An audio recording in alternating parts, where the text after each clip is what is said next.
എന്തിന് നമുക്കൊരു പുളിശ്ശേരി ഉണ്ടാക്കിയാലോ?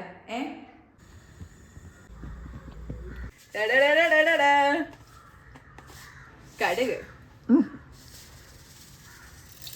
ഓ പൊട്ടിത്തെറി വയ്ക്കാനും പറ്റണില്ല.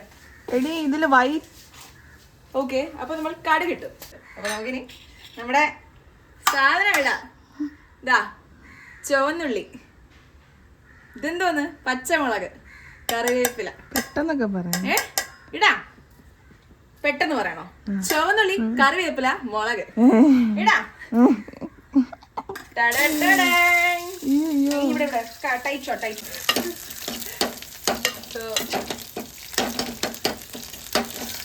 ഇതൊന്ന് ബ്രൗൺ റോസ്റ്റ് ആയിട്ട് വരുമ്പോ നമ്മൾ എന്ത് ചെയ്യണം?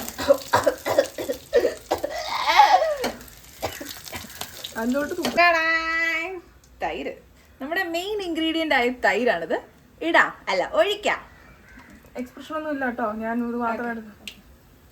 തീ കുറച്ച് വെച്ചേക്കാണ്. Tight shot. തൈര് ഇതെല്ലാം ലൈവ് ഇടുവാണ്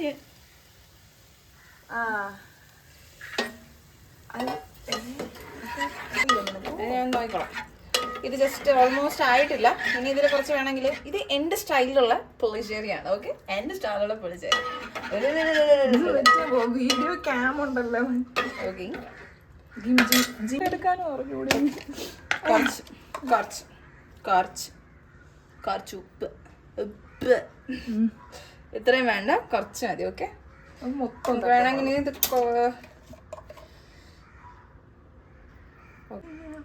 കുറച്ച് പുളിശ്ശേരി. മഞ്ഞപ്പൊടി ഇട്ടിട്ടുണ്ടേ, ടൈറ്റ് ആക്കിയാ. മഞ്ഞപ്പൊടി ഇട്ടിട്ടുണ്ടേ, മഞ്ഞപ്പൊടി. അപ്പോൾ ഇത് കുറച്ച് നേരം കിടന്ന് ഇളകട്ടെ.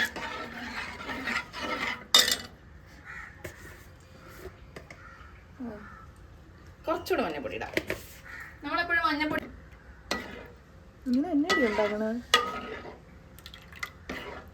ഇതാണ് എൻ്റെ രീതിക്കുള്ള പുളിശ്ശേരി.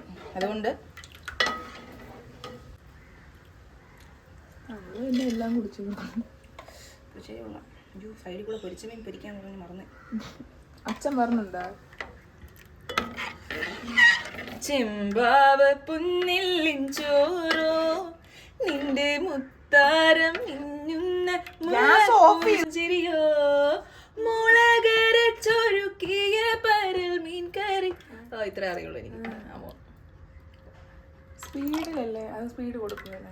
ഓക്കെ, സ്പീഡ് കൊടുക്കണേ മോള് ഡയലോഗിനല്ല.